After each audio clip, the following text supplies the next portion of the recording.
Sometimes life stops you in your tracks in a way that you never expect. For Brooks Bell, that moment came in her late 30s when she was told she had colon cancer. Up until then, she was that driven CEO who could fix anything, carry the weight, and keep going. What followed wasn't just a health battle, it was just this full reset on how she lived, how she connected, and how she found joy and fun. In this conversation, Brooks shares how facing cancer stripped away the old armor and opened the door to a completely different version of her life. 4 days later, got my colonoscopy, and I woke up and the doctor came over and I could see in her face that it wasn't good news. And she said, sadly, we found a tumor and it's the cause of your bleeding. It's pretty early, it's pretty small. It was only 2.5 centimeters. And she said, but it's almost certainly cancerous. I'm Matt Gilhooly, and this is The Life Shift, candid conversations about the pivotal moments that have changed lives forever.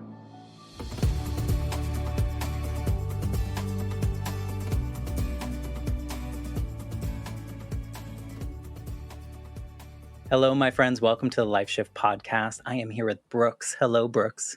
Great to be here. Thank you for wanting to be a part of the Life Shift podcast. This has been a passion project that I never could have imagined for myself, even 5 years ago. When I was 8, my dad had to sit me down when I was visiting him. My parents were divorced and lived states apart, and he had to sit me down one day after summer camp to tell me that my mom had been killed in a motorcycle accident. At that exact moment, or whatever words came out of his mouth, it was like, okay, anything that we had planned for my life was like no longer possible. The parent that I lived with full time, the place that I lived full time, the school that I went to, the friends that I had, they were no longer possible because everything was going to change at that next moment. And because of the time period, late 80s, early 90s, nobody was talking about kids with dead parents. Like, kids will bounce back, he'll be fine. I absorbed that and just pretended everything was fine for took me about 20 years to totally grieve what I feel is appropriately for my mom's death. But behind the scenes, I always wondered, do other people have these line in the sand moments from one moment to the next? Everything is different. And so that's really where the Life Shift podcast comes from. And now I get to talk to so many amazing, inspiring, flawed, all the parts of being a cool human. I get to talk to them about these stories that have really changed their lives and how the human spirit has so much resilience and the ability to move through things that in the moment we're like, no way I can get through this at all. And then you look back and you're like, whoa. So thank you for just coming on this journey with me, being a little part of my healing journey through whatever we're going to talk about today, because the young version of Matt didn't get to have these conversations. Yeah, it's really amazing what you're doing. I'm sure so many people have a moment that redirected their life. Before we get into your story and talking about your life shift moment, maybe you can tell us who Brooks is in 2025. Like, how do you identify? How do you show up in the world these days? Well, right now, I guess high level professionally, I'm the co founder of World Class Clothing. It's a nonprofit clothing brand that is all about getting people to get their colonoscopies.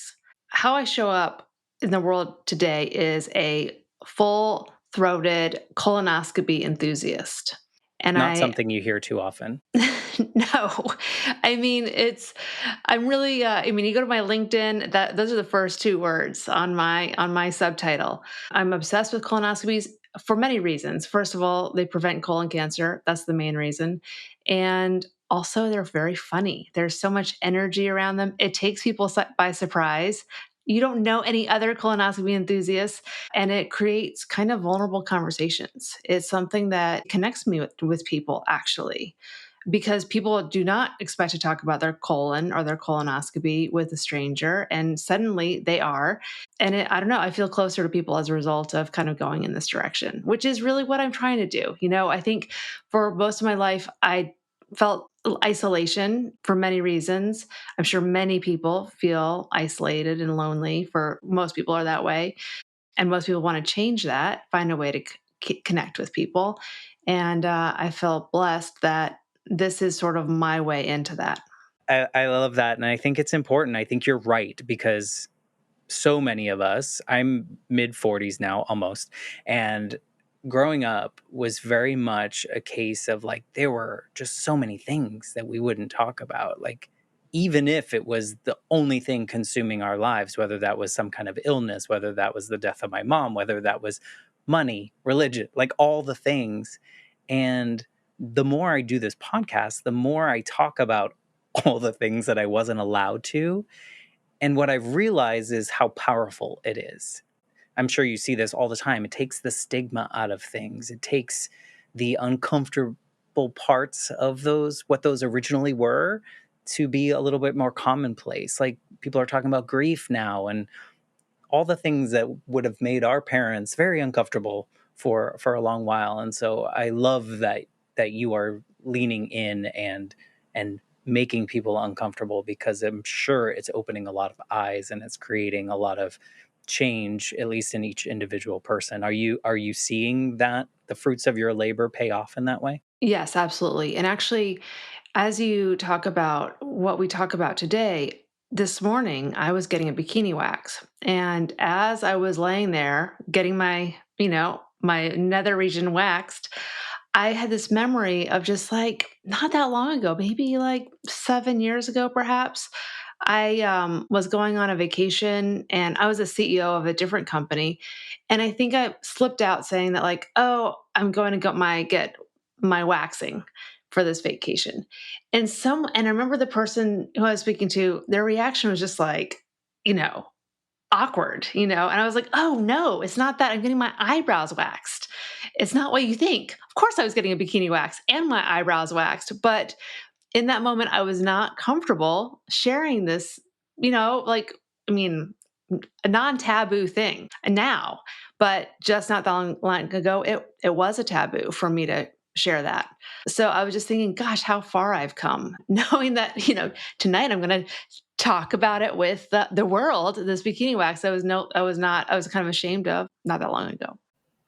You ever notice how the holidays sneak up out of nowhere? We blink and suddenly it's gift buying season again. And we're all trying to find something that actually means something and not another gift card. Uncommon Goods makes holiday shopping stress free and joyful, with thousands of one of a kind gifts you can't find anywhere else. I found a grief journal that I'm saving for my next friend who has to face loss. It's a quiet way to say, you're not alone. Uncommon Goods has something for everyone.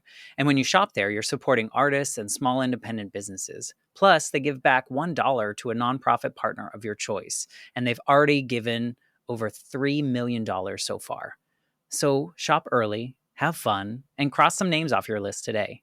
To get 15% off your next gift, go to uncommongoods.com/lifeshift. That's uncommongoods.com/lifeshift for 15% off. Don't miss out on this limited time offer. Uncommon Goods, we're all out of the ordinary. There's so many of those things where I think they're much more taboo, like in our head. I feel like they grow bigger as a taboo topic the more we don't talk about them. But then when we start talking about them, they're just commonplace. And it's just like, okay, you're being a human like millions of other people that do the same thing on a regular basis. Kudos to you for what you're doing with your story, but also just helping so many other people through that story and your brand. So to get into your story, to give us an idea of like the before version of Brooks, can you kind of paint the picture of your life leading up to what we'll call your most pivotal moment for today's conversation? Yeah. So I was born and raised in Alaska. Kind of grew up in, a pretty unique experience. Small town. It was Anchorage. It was the largest town in Alaska, but still, kind of a smallish town, 300 or 400,000 people. My parents were both small business owners. My mom was the first female orthodontist, actually on the West Coast. My dad was an immigration attorney. And actually, a kind of a fun thing is that when I was a teenager, I was hit by a moose in my car and a school bus and a minivan in 6 months. Yeah, I have all these stories from growing up in Alaska.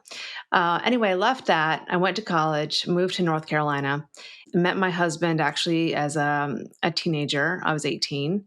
We started dating. We've now been married for almost 20 years.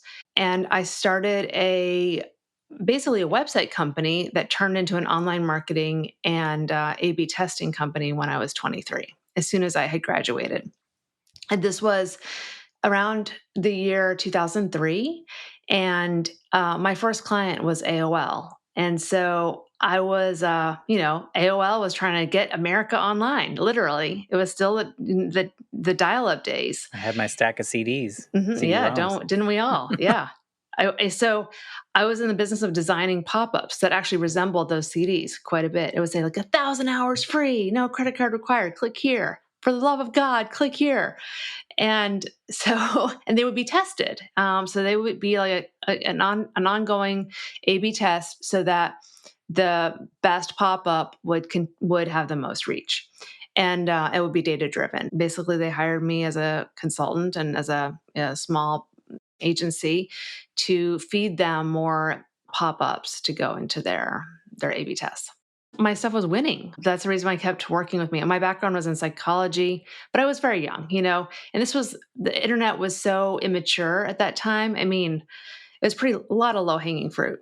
But I started designing emails and landing pages and registration paths. I mean, kind of the whole gamut of the early internet. And before I knew it, I had like 12 employees, and that grew to 50 employees. And we started working with other brands like Wall Street Journal and American Express, Under Armour, The Gap, and just had an amazing roster of clients over the next 16 years. So I was a CEO when I was 23 and grew this company. You were a go-getter. Were you really driven, like, or was any of that kind of happenstance, or were you just like I was grinding? extremely driven, extremely driven. I mean, I was hardcore and also very lucky, kind of getting into the internet at that time. There was a lot of money in the business. AOL was a great client, and combined with, I mean, them being a great client, and I had, some design talent, some data talent, but it was just I was a great match for the moment and extremely ambitious. I hired a team. I learned how to be CEO, how to learn how to sell. I mean, it was a massive learning opportunity. I mean, I made a ton of mistakes along the way. But that's how you get better, right? I mean, Definitely. But I mean, I don't know that I would really wish this lifestyle on most people. There were a lot of things, that a lot of life experiences I didn't get to have because I was too busy writing my business. what made you so driven? Was there anything in childhood where you just like, Well, I mean, both my parents were small business owners, and I think they wanted, their children to be successful, like most parents. I think they pushed me. I think I had this idea that in order to be successful, I needed to make more money than my mom. I had no idea how much she made, but I knew she was successful as an orthodontist. She was successful, and I thought I had to outdo her. I think that was an underlying motivation when I was younger. it's curious because I had similar drive. I mean, obviously, I didn't start a really big fancy company, but I felt like I just had to be the best at everything. But mine came from abandonment fears that if I wasn't perfect, my dad was also going to leave. And so everything I did was not to be better, but rather to not be hurt. Like, so I Mm. just had to be good so that I didn't get emotionally hurt like that again. Not that my dad ever would have left if I got a B or, wasn't successful in whatever way, but just curious how people are so driven and not like me who like it was out of a trauma response and not so much like I want to do this I and be think in my successful. case, it was more that I had to fulfill the privilege that I was given. My mom grew up with an alcoholic. Both of her parents were alcoholics, and she had a horrible life, childhood, and lifted herself out of that, got to college, and then just somehow, I mean, just her drive kind of got her out of that. And she was very poor as a kid. And so for her, kind of having enough money was a big driver. And so then suddenly she was making good money, was raising us, kind of amongst this abundance. And I think she had this, I think when she was really young, she thought that people who had money were jerks and were morally corrupt, And so suddenly she's raising these children who have money. And I think she was terrified that she was going to raise us as jerks. So I had this idea that I was born with this moral failing, that I was born a jerk. And also I had incredible opportunity and I had to be like super successful, fulfill this like privilege I was given, and be super nice and super great, the nicest, most, charismatic, loving, giving, generous person possible. And so to earn these gifts. And so I had just deep, self-worth issues, a huge amount of guilt from kind of what I was born into. It's interesting. And I didn't mean to pull that up if it's something that feels a certain way, but knowing you for this very long time that we've been talking, I feel a lot of those things that you described, but they feel real. It just feels like you turned into the person that you were kind of running to be to prove something, but like a real version of that. Just in the short time, it feels very authentic that you are kind, caring, want to give back to the Well, that's world. nice. I don't know if it's true, but it feels that way, in this conversation and the way that you project yourself. It's really interesting how sometimes the things that we try to prove become real. Like we become these people almost like in spite of it, because it's like, we felt forced to do it, but now here we are, we've become this good person. And so, Hmm. I mean, Well, I'd like to think I'm a good person. We all it have feels like it. our flaws. Well, Yeah. you can't be a good person unless you have a couple flaws. Then you're just fake, right? Anyway, you were successful doing you had this business, you said 16 years, and things were Yes. kind of going well. Well, it was kind of the moment that was the big shift was 16 years in. The business actually just sold this year after 21 years. So it continued after I left. At 16 years, it was a pretty stressful year. This was basically 2018. We had a tough year. We had lost a couple of clients and we had opened a West Coast office and it wasn't going as well as I wanted it to. We had launched a product and there, people like we were having a hard time selling it. It was just like we were kind of beyond out in front of our skis. And it was on me. I was putting on myself as this idea that I was the only one that could save the business, that I needed to fly to the West Coast constantly and be there for that team. I had to go sell this product. I had to, save this partnership relationship. I need to sell these huge clients. If I sold these huge clients to replace the ones we lost, then would help me not have to let any of my team go. I wouldn't have to have bad financials and the shame of, not hitting my financial goals, all of that. Whether or not it was actually on me, I was putting it on myself. And so at the end of that year in November, I was at a conference, was in the hotel room, and I went to the bathroom and looked down and saw for the first time blood in my stool. And I was just thinking, oh my God, this is like the last thing I need right now. And I was like, and I freaked out. I was like, that's not normal. What should I do? And so I called a doctor from the hotel room and talked to a doctor. And she was like, oh, girl, you're fine. Everyone has that at least once time in their life. It's a hemorrhoid, your age, like, you're fine. I was 38 years old. And so, I hoped it would go away and that she was right. But I started to pay attention. After the conference, I flew home and I was still seeing some blood here and there every few days. And so I decided to call a primary care doctor and actually go in and get physically examined. I thought I just really need to do this the right way. I was just talking to her on the phone, like I really need to have someone like see if they can find that hemorrhoid. And so Went in, had a meeting. She examined me. She was like, I don't feel anything, but I think that's what it still is. It's just probably further up in your rectum. And at that point, I was like, okay, you didn't find anything. There's no evidence, and you're still going with the same, conclusion. I would go with the other conclusion. And I wanted her to tell me to get a colonoscopy, and she never went there. And so I decided after that meeting that I was just going to cold call a gastroenterologist and get a third opinion and see if I could get the colonoscopy.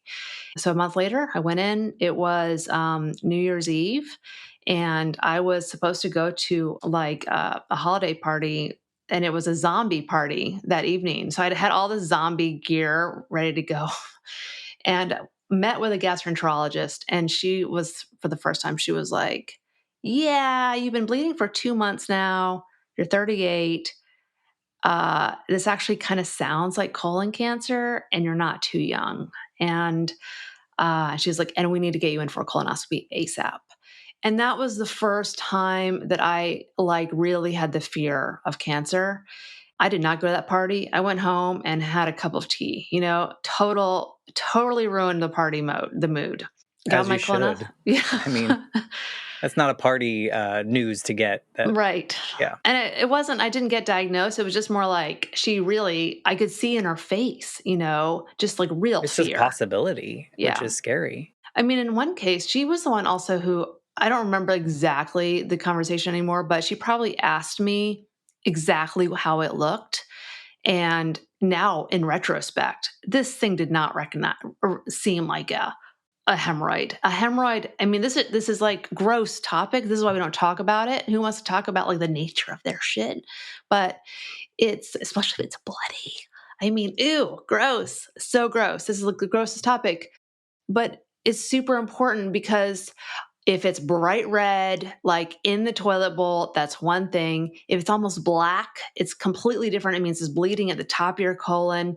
In my case, it was almost like it was woven through, and almost like a tomato skin or something, kind of somewhere in the middle, but it was woven. So that's not something that's happening at the end. It's somewhere in the middle. So you can really get a lot of clues. I mean, when you think about it, if you have a dog, you're looking, whenever time you pick up your dog's poop, you're thinking about their health. Like, is this a good poop, a bad poop? Like, you're really thinking about your dog and how they're doing, how their eating is. For yourself, you should be doing kind of the same thing. There's so many health clues of what's going on. Yeah. Were you super in tune with your health before this, or were you someone that was okay? Kind of to like the way, I don't know.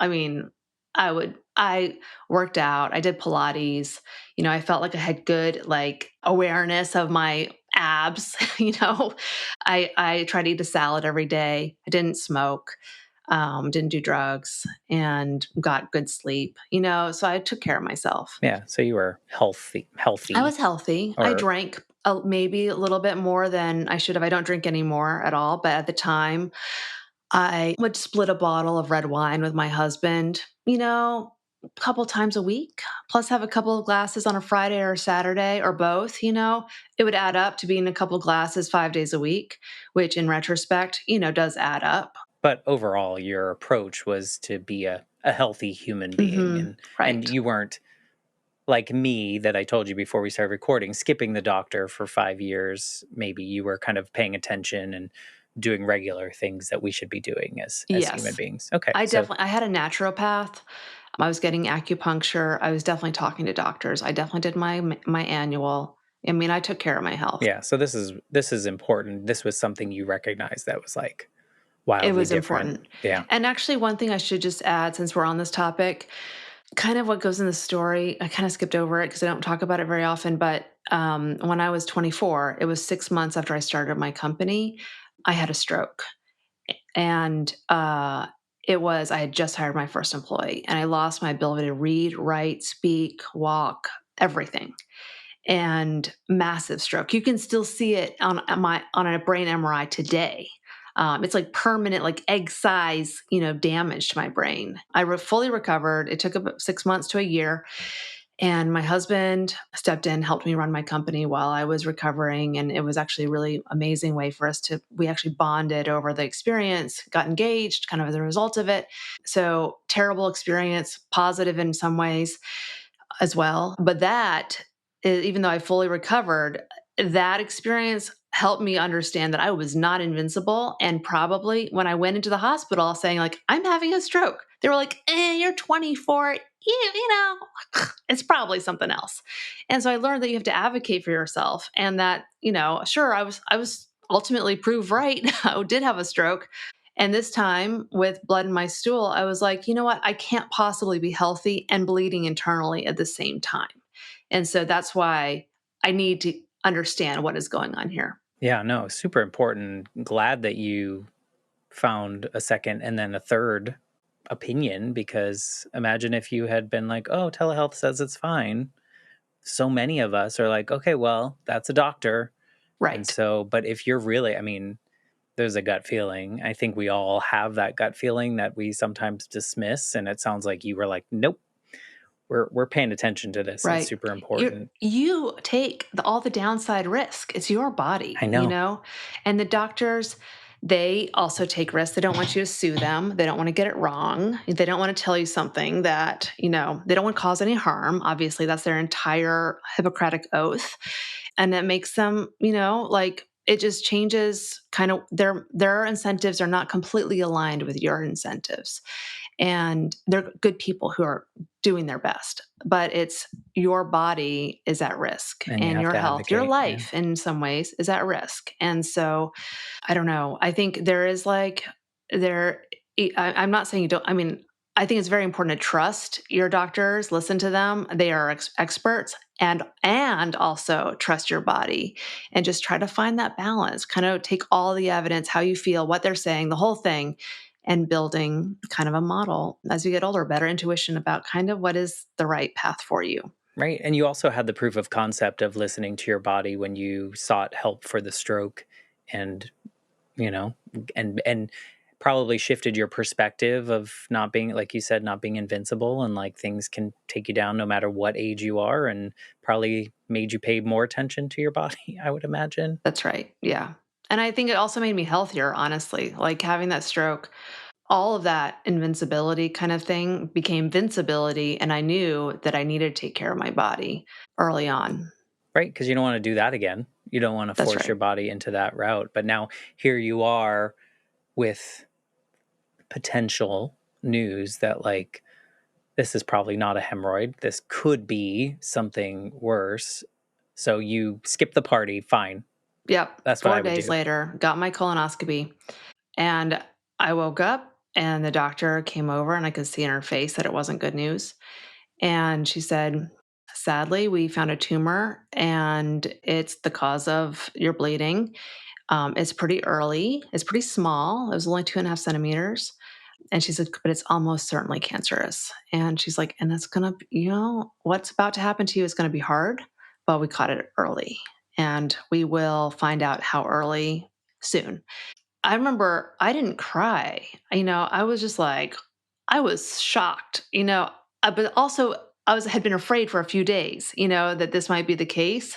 I was like, oh, this is like, I mean, at first I was like, okay, well, I guess I'll just figure out how to deal with this because I figure out how to deal with all the stuff in my business. And then I remember a nurse came in and she was like, how you doing, honey? Like, did we find some hemorrhoids in there? And I was like, no, they found cancer.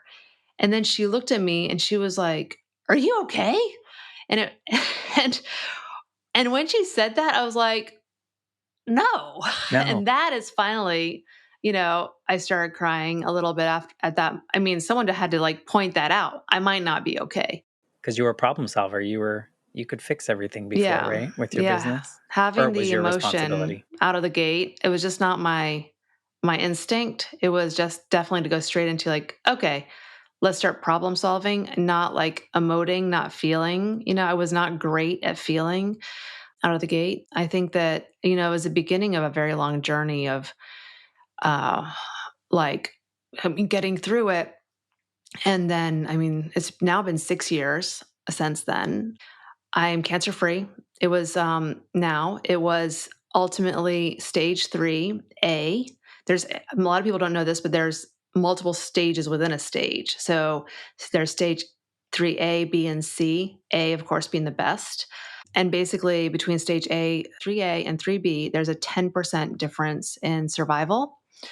And my tumor was 1 millimeter away from being a stage 3B tumor, in which case I would have had 10, I would have lost 10 points of survival. I would have gone from like 70, let's see, what was it? It was like, 83% chance of survival. It would have dropped down to more like 74%.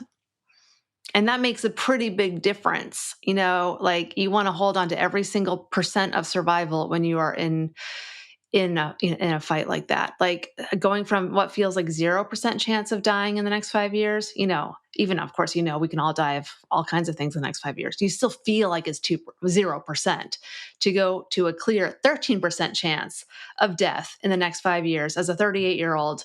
That's a little bit too much for Mm-hmm. comfort. Yeah. So, and then if it had gone to, a 25% chance or a 50%, I mean, it's just, it's super intense Oh, having I can to think imagine. through the idea that you might lose your life in the next 5 years. Right. Because up to that point, we feel, well, I mean, I guess you had the scare in your early 20s, but even up to that, I just don't think a lot of people think about dying. I unfortunately have been thinking about it since I was 8, but that's just because of my own personal experience. But I was thinking, as you're kind of facing this news and going through the process, were you someone that was more glass half full or glass half empty as you were learning new things or moving through the next surgery or whatever you needed to have? I was a very stressed out glass half full, very anxious, but glass half full. I think now I'm much less anxious. I've built a lot of new skills of managing anxiety and reprogramming, repatterning my body. But I mean, I've always been pretty positive, Okay. like, I don't know. I mean, I feel that from well, you. yeah, I felt pretty in control. And I think the way I dealt with it was trying to figure out exactly what was in my control and how do I do as much of that as possible. I remember reading a study that said that if I exercised, and these were not the words from the study, but it was the words that a doctor kind of said. He said, "Exercise like a fiend." I was like, then the study shows that your chance of recurrence in the next year will go down 47%. And I was like, okay, 47%. Like Pretty I will significant. exercise like a fiend. And so I was like, what is that? Yeah. How How do I hard? measure that? Yeah. That's What I, 2 Pilates classes a day. right, exactly. What it ultimately was is I trained for my first triathlon. And so for me, it was like, I'm just going to start to run. I'm going to start to bike. I'm going to start to swim. I am going to work out a couple hours a day. I'm going to work out until I drop. And I'm going to eat as cleanly as possible. I'm going to get as much fiber as possible. I'm going to grow my own vegetables. I'm going to everything's going to be organic. I'm also, I mean, I went off the deep end in terms of like how clean my food was and how much I worked out. I mean, I remember I got a whole new set of cookware and knives. I took a knife class on how to chop and learn to cook. Cooked everything out of this one cookbook. I mean, I was basically making all my own food so that it would have the max amount of nutrients and I'd have the max amount of control. I mean, it was a lot. Yeah, I mean, I don't think you're the only person that's ever done that. I think we all just, if we can control as much as we can when there are other things that are totally out of our control, I think we lean in It's a hard. natural thing. You ever notice how the holidays sneak up out of nowhere? We blink and suddenly it's gift buying season again. And we're all trying to find something that actually means something and not another gift card. Uncommon Goods makes holiday shopping stress-free and joyful, with thousands of one-of-a-kind gifts you can't find anywhere else. I found a grief journal that I'm saving for my next friend who has to face loss. It's a quiet way to say, you're not alone. Uncommon Goods has something for everyone. And when you shop there, you're supporting artists and small independent businesses. Plus, they give back $1 to a nonprofit partner of your choice.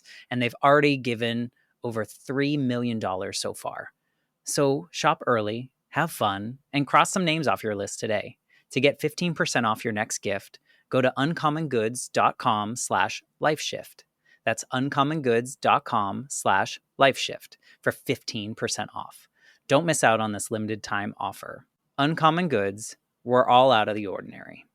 Yeah, I don't know. Is it sustainable? No.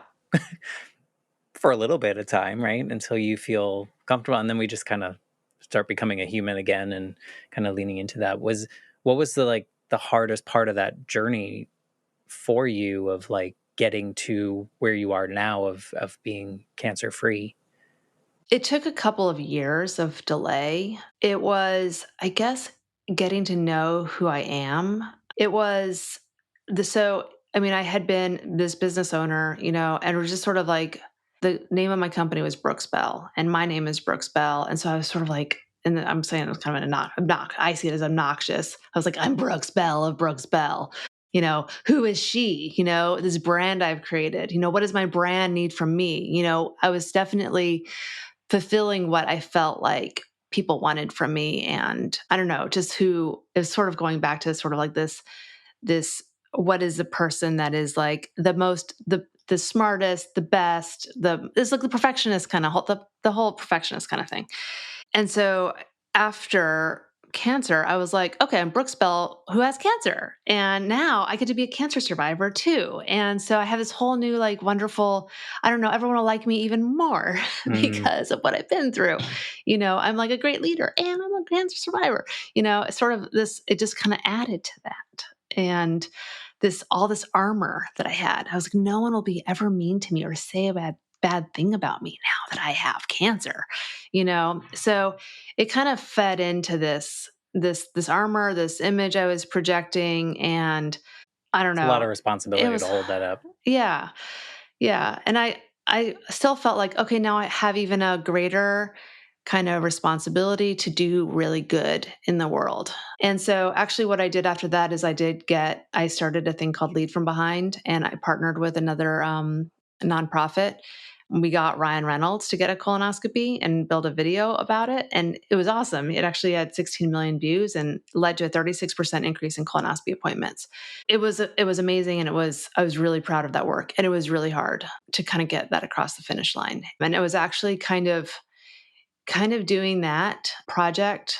I don't know. It was almost like the breaking point, after that. It was amazing. And Like I'm very dropping the proud of it. armor breaking It point was kind of? after that, it was just hard to get that across the finish line and it's like kind of a long story just in that. It had nothing to do with Ryan Reynolds or, any of that, but it was that kind of going through kind of another very high stakes experience where I had to be kind of at my best all the time. And it felt like this video had to be a certain way. And there were all these other people with big personalities and big, obviously very big reputations. It just felt very high stakes. And I think the stakesness of it was it was just too much. And after that, I decided that I needed to kind of take a break and be kind of I remember thinking I need to be in therapy first of all, and I need to like decide who am I if I'm not attached to another An name, outcome. an outcome. Exactly. Yeah. Like I can't be Brooks Bell of Lead from Behind or Brooks Bell of this brand or this board or whatever. I can't be attached to some other amazing thing. I can't be attached to something, pulling my power from something else. I had to be like, you have to be attached to nothing and sit still and kind of like explore like low stakes things, not have your identity all wrapped up into achievement. I Probably a don't know. really hard decision. Or Yeah, was it? it was hard. It was hard to sit It's still. I mean, uncomfortable. very uncomfortable. I mean, to kind of I remember we have this little kind of den, and I was like, okay, you're going to go to the den and you're going to meditate and maybe journal and you're going to read a novel, in your den. You're going to do nothing for 4 hours and it'll be fine. And I was like, but I'm so unproductive. Yeah. I should be building something or doing something, I mean, just to sit still and doing nothing of value for an entire afternoon I guess first we have to define value, because I think with your new mindset, that is of value. Yeah. I started to realize, like, kind of at the beginning of that, I started to, I mean, that's kind of just the kind of this force structure to be like still, so that if I wasn't working on something externally, it was like, I'll get to work on it internally. I'm going to be make no external progress, no projects, and all the work is going to happen inside. And so I started seeing a couple therapists actually for different reasons. Started to, I don't know, I mean, journaling a lot, started going to some kind of like some retreats, did some silent retreats. And I don't know, just getting to know myself. Like, for instance, a little anecdote is I was like, what kind of music do I like to listen to? And I was like, I used to be very into music in high school, but then I just stopped listening to music. I would just listen to whatever my husband put on, and it was fine, but I wasn't really listening to it. And it wasn't my music, it was what he liked and it was fine. I didn't mind it, but it wasn't my music. I didn't know what my music was anymore.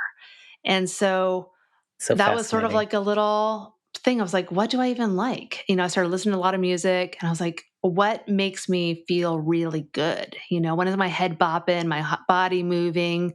What's giving me feelings? And then how do I like get more of that, discover new music that gives the same feeling, not have any shame about what that music happened to be. And I mean, my favorite song of this summer is Disco Snails by Wolfman. Disco Snails. I would, as soon as we finish, you should put that on. Every listener, you must listen to Disco Snails. It is such a cheesy, it's truly about snails, like, and disco. So, Hey, snails have to have fun too. exactly. They're in the groove, on the roof. So, This is so, I feel like it's so common for so many of us to have this challenge of meeting ourselves, of learning about ourselves, because so many of us were just conditioned to go down that conveyor belt. I mean, you jumped into being a CEO at 23 and solving all the problems, whether you were supposed to or not. You felt like you had to, and now here you are. Who am I without solving all those problems? Who am I? Like, just simple case in point of like, what kind of music do I like? It's disco snails, apparently. But I think it's beautiful. I think it's so hard, though. It sounds like it was probably a really hard experience for you to just, who's Brooks Bell, not attached to anything. yeah. Yeah. I mean, I ended up taking singing classes. It was not to become a good singer, but to understand sort of how it works, or to almost to basically not have shame when I'm singing, pretty much to be like, oh, this is why good singers are good singers. This is why I'm not one of them.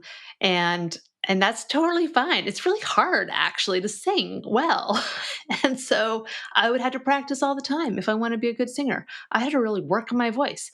This is what it would take. And I'm not going to do that. Now I understand that I didn't like, it's not that I was born a bad singer, or I have some shame attached to never becoming the world's best singer. Now I'm like, oh no, it's just a lot of work. And it is totally fine that I can't, sing these songs very well. I also have to really like make my voice loud. I have to like feel the power actually happen. I have to be loud, which, if you're kind of ashamed, it's very hard to be loud. And I don't know, it was just sort of like separating the shame with like this failure of being a bad singer, from just sort of like, I never learned it, and I didn't have time for that. And it's totally fine. Like, how can I have fun singing or fun listening and not feel like I need to be really good at it? Did it feel like a childhood wonder that you were kind of reclaiming? Yes, absolutely. Yeah. Like that whole journey, not just the singing, but like even just journaling, or I can't meditate, I'm too type A. I just am like, am I doing it right? I'm a little bit, I kind of don't do it either. Yeah. But I think it's a beautiful thing. I think there's a lot of us that didn't do that as children because we were kind of driving towards something because we felt we had to, or we had to.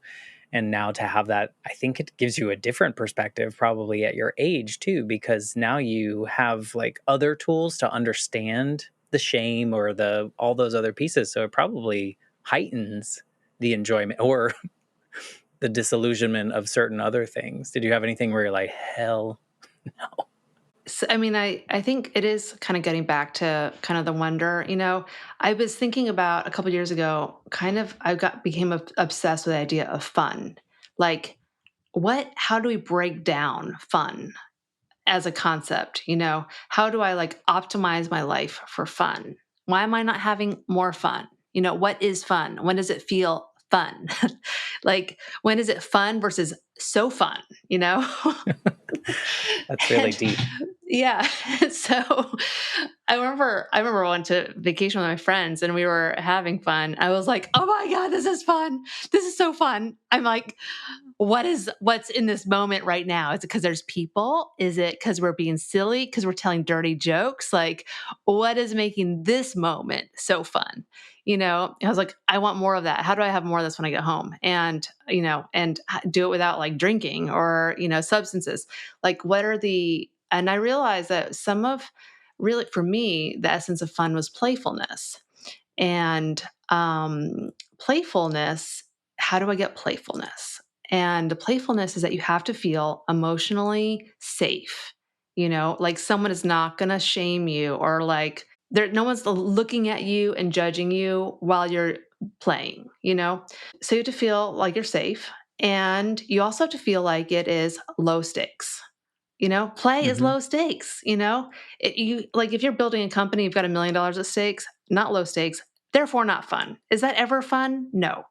I mean, building something amazing in the long term, maybe you have your moments of pride and Right. achievement, but it's not fun. You know what I mean? In the way that like playing around is fun. I was just thinking first of all, like, okay, how do I create low stakes environments and emotionally safe environments? And what are the things that give me pleasure? I mean, pleasure was sort of like the next thing of like, what's fun? Okay, what's pleasure? And that are low stakes. And so it was like this whole process over the next several years of like, all building sort of like, how can I have joy most of the time? How do I get to a higher level? So you can see sort of, it's not like I'm not an ambitious person. It's just that my goals have completely shifted into like, how do I get more fun, more pleasure, more joy, more of these like really good, juicy things in life rather than status or money or This feels more human. achievement. It Yeah, feels like you're just kind of leaning into the human part of you rather than the output that you were putting into the world. I think it's beautiful. I think that people that haven't gotten there yet are probably like, well, what is she achieving? And you're like, all the things she just said. The fun, the pleasure, like the joy, like this. And you also have this, you had these fights with potentially not being able to do that anymore. that's right. And so now you have it's there's even more incentive, I think, when you face something like that to be like, it could be tomorrow, And so how much joy can I have today? One thing I recommend for your listeners is that they do a death meditation at some point in their lives. So a death meditation is kind of a woo thing. You can probably Google it. They're I'm they're sure. they're they're definitely a thing. So I did a death meditation long before my cancer experience. And what a death meditation is basically someone, or the one I was in, you're in a group with a bunch of people, you're kind of laying on the ground, kind of bundled up in a blanket, lights are low, and they're kind of trying to help you visualize that you are moments away from your last breath. They're doing all these things to help you visualize it. Like your body's getting cold, your legs are getting stiffer, like your heartbeat is slowing, your breath is slowing, just like you're just visualizing this. And they're like, you've seen your last sunrise and this is it. So now that you're here, what are the things that you wish that you had done in your life? What are the conversations you wish that you had had with your loved ones? What are the fights you had that you never resolved? What are the people you never said you love, that you wish you said? What are the things you have never said that you wish, that you regret? And what are the things you're most proud of?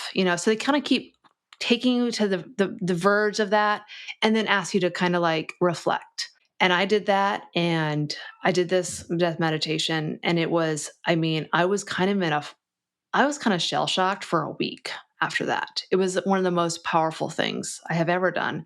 And I remember my takeaway. I put out my takeaways on a little post-it note, and I put it on my monitor at work for many years afterwards.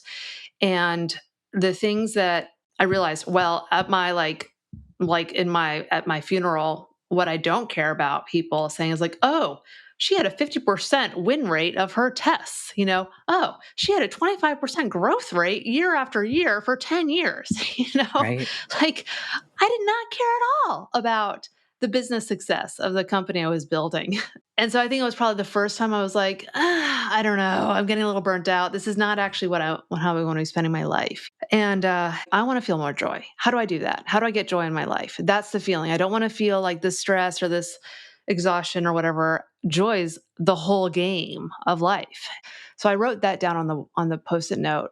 And I remember looking at the post-it note day in, day out at work. I was like, joy. Like, what does that mean? How do I get that? Like, I'm not feeling it right now, but like, I don't know, got a lot of stuff going on. But that's just, I don't know. It just kind of became a thing that was sort of always out of reach. So I think that's why I circled all the way back around. Afterwards, I was like, okay, back to the thing I learned about 15 years ago, that I had too much anxiety, too much other stuff to actually take that seriously. But now I'm going to take it seriously as like, not just this, like, I don't know, a superficial, I don't know, cliche, saccharine kind of thing, but truly as like, well, why are we even here on earth? Like, if I get another 60 years, what's the dominant feeling I want to have? Was love and joy. Well, I mean, I think it's a beautiful practice. I think for me, having lost my mom when I was 8, it gave me a different perspective. I mean, I pushed it down for 20 years. Once I finally grieved her, I saw life a little differently. And when my grandmother was diagnosed with cancer, I was like, okay, I know how I'm going to do this. And like a lot of things you just said, I was like, I had that final conversation with her where we both, for an hour and a half, just went back and forth and told each other everything, because I was like, I don't want to be at the funeral saying the things that I should have just said to her. The hard things, the good things, all the things.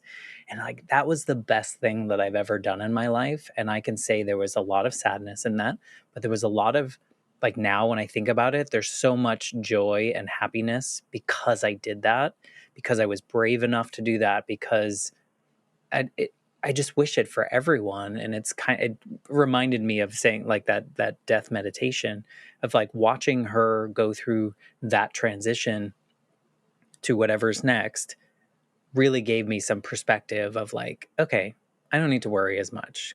That was one of the things towards the end when she was in the hospice house. She was like, wish I hadn't worried so much because all that matters is love in the end. And she was kind of like talking about it was just the people she loved the most standing around her bed and seeing her. And these are the things that we should be thinking about. I think you can be quote unquote successful in a company and work and all these things and have joy. I don't think they're not separate. Like you can do them together and you can find the joy and happiness. And I love that you're in this stage of your life, because I would imagine, I mean, tell us a little bit about why you started your company, but I would imagine this new nonprofit that you have, or how maybe it's not new, but new in this period of your life, I'm sure there's some stress and those things, but also the joy and the Yes. things that come along with it. Would you say so? Absolutely. I mean, I think everything I've said has absolutely led directly to what I'm doing. So it's called World Class Clothing. And I realized I love fashion. I've always loved fashion as a little kid. And I was like, I want to spend my time. I don't know, even though it's superficial, it's also low stakes. And clothing is fun. Yeah. And And it's comfort. it's comfort, it's self expression, there's creativity. And so I was like, I would love to just be in that world of fashion and creativity. And then I was like, I want to have friends. I want more female friends, laughing, joking with amazing women in my life. And so doing this, I'm doing it with a co-founder. Her name is Sarah Barron. She's amazing. I'm also working with Jen Knott. She's a writer in Berlin. She went to the same college as I went to.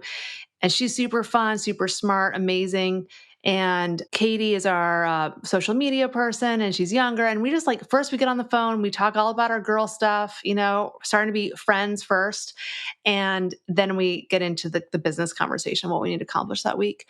But it's just by like, I don't want to be their boss. I don't want to be in charge of their careers. We are doing this because it's low stakes. We're making fashion and we want to do a good job, but it's that if it's not fun, I don't want to do it anymore. Or if we're not friends, it's just, we're trying to start with fun and friends as the first two goals. And then of course, like we want to have an impact. So this is, the message that we're trying to get out there is that colonoscopies prevent colon cancer. So maybe is in that they don't just diagnose it early. Like in my case, it diagnosed it early, but had I gotten 3 years earlier, it would have prevented it, because colon cancer in almost all cases starts as a polyp, a precancerous polyp, and polyps can be growing in your gut for like symptom free for like a decade. I mean, at your age, probably mid 40s, you have a 1 in 3 chance, a 30% chance you have a polyp right now. And it could be large. I had 3 polyps when I was 38, and one had already turned into a tumor. And so basically colonoscopy, though they go in with a camera deep into your colon, literally taking pictures, visibly looking for the polyps. And if they find one, they send these baby scissors in and they snip it out and pull it out of your body. So there's no other screening or like 30-minute procedure that you can get that's pain-free, like quite comfortable, that literally removes any junk from your body, that could kill you later. That's why colonoscopies prevent colon cancer. I think that's amazing, like that is very exciting, very empowering. We talk about all the reasons we don't want a colonoscopy. We talk about like, oh, it's invasive, or the prep, or, the fear, all of this stuff. We've covered, everyone knows all the reasons they should avoid it or delay it. We're not talking about the very important reason we should be rushing to get it the moment that we can, which is 45. So, it's a different thing. If you're not 45, it's not paid for. Doesn't mean you're too young for it. It's just that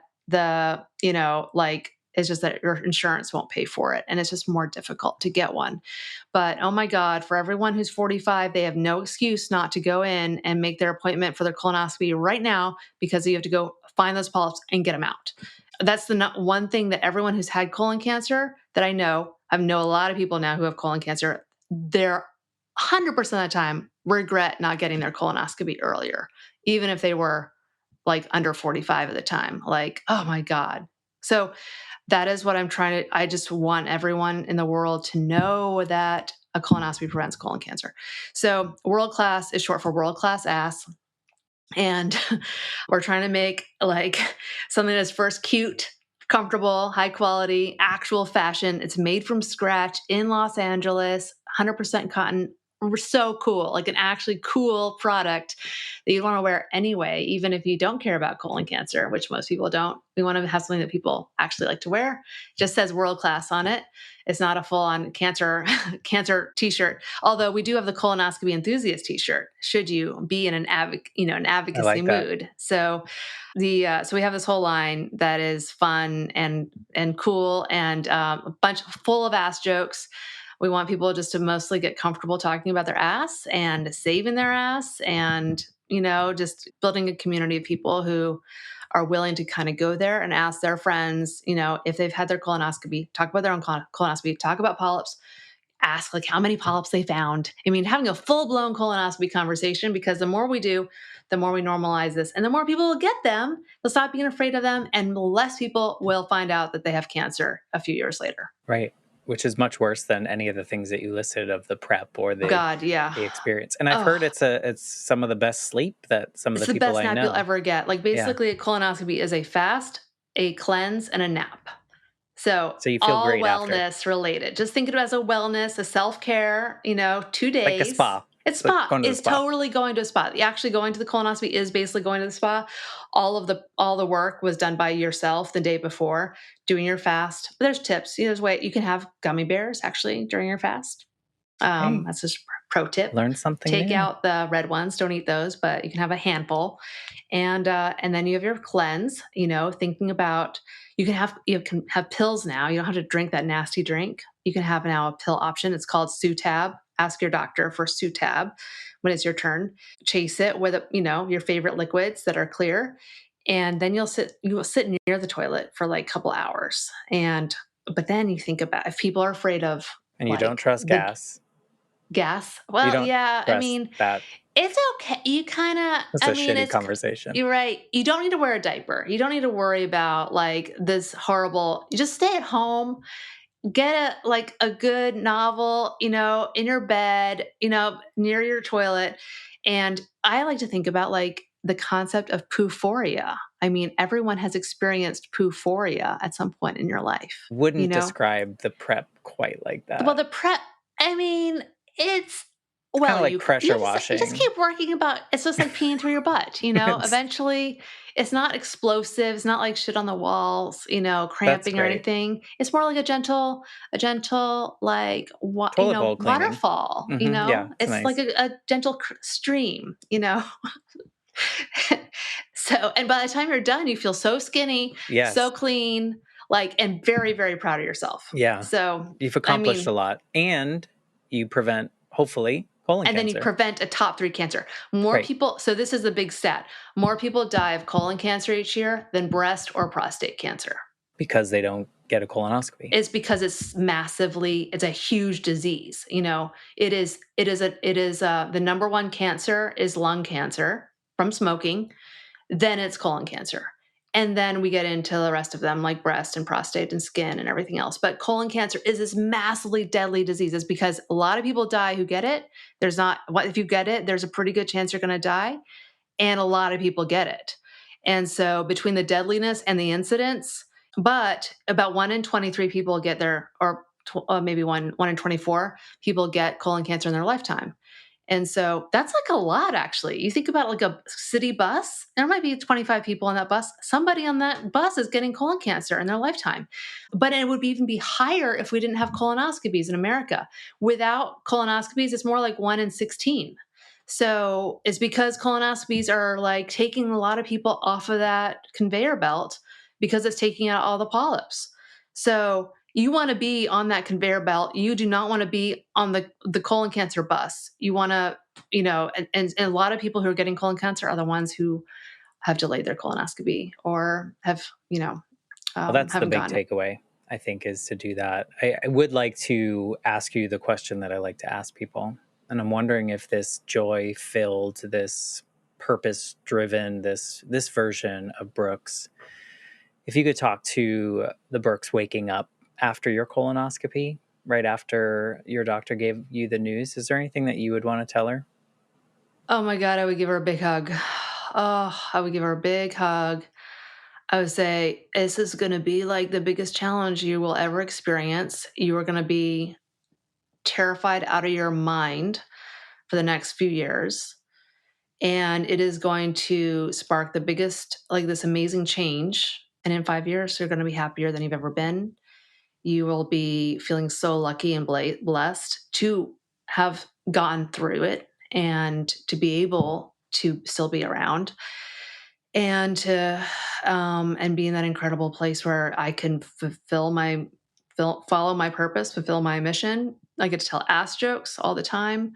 I get to sleep in. I get as much sleep as I want. I get to make friends and have fun, and I'm like living the life now. And oh my God, like I'm She so wouldn't have much. believed it Yeah, it's in that moment. now that I am through it, it's the best thing that has ever happened to me, but at great cost. And I can't say getting cancer is the best thing that can happen to everyone. It's just you have to first get through it. And there's so many risks and pitfalls, but if you can get to the other side without permanent damage, it can open up like a really very meaningful life. I mean, there's a great quote that sometimes the most meaning starts with the biggest challenge. Yeah, I would agree. I mean, through a majority of the life shift conversations that I've had, mine included, I would never wish my mom to die, but because that happened, I get to do this now. I never would have been able to have these meaningful conversations with people around the world if that had not happened. So it's hard to say, though, right? Mhm. Like, these are really hard things to say, but resilience in the human spirit is something, and I'm so glad that you've made it through that challenge and that really scary challenge so that we could have this conversation. And now you're changing the world through what you're doing, through your message, through your purpose, and just living with more joy. So I mean, I think Thank it's you. beautiful, and I'm so glad I got to know you in this way. If if people want to like connect with you or learn more about world class ass and world class and support the cause and whatever it may be, how do you get in your orbit? What's the best way to find you, or maybe tell you their story? Like, Yeah. what are you feeling? Yeah, absolutely. So if www.worldclassclothing.com is the main website, you can follow us on Instagram on worldclass_clothing. And 10% of the revenue of every sale goes to pay for colonoscopies for underinsured communities. The clothing brand is owned by a foundation, and so a World Class Foundation. And so net profits also are being funneled to pay for colonoscopies in underserved communities. And so if someone wants to just pay for a colonoscopy, you can definitely do that too. And go to same thing, World Class Clothing. There is a product, this is called Donate Your Ass Off. And you can make a donation there. And that 100% of that obviously will go into the actual fund of paying for the colonoscopies. If like our style is not your jam, you can Love certainly that. help the cause of that in that way as well. Well, I encourage everyone. We'll put those links, easy links, in the show notes so people can find it. It'll be on the Life Shift podcast website as well. And I encourage you to do that. Also, if you're 45 or younger, sign up for your colonoscopy. Thank you for being a part of the Life Shift podcast and sharing your life story in this way, and how it brought you to this version of you. I'm just so honored. Thank you. I love, thank you so much for giving me a platform to share this. I just want everyone to, I challenge every listener to have at least one colonoscopy conversation. Maybe it's just finding about your own family history. Maybe it's, asking one of your friends or parents or whatever, if they've gotten their colonoscopy, but I just challenge you. It's actually quite fun. Yeah. Well, just like we started this conversation, this is probably those questions that got people uncomfortable in a moment and gets you into a deeper conversation. So definitely take that challenge, do it. Just talk to people more about the things that you feel are uncomfortable, because I think they're going to be valuable conversations. So thank you all for listening to the Life Shift podcast. With that, I'm going to say goodbye, and I'll be back next week with a brand new episode. Thank you so much, Brooks. Thanks so much, Matt. This is great.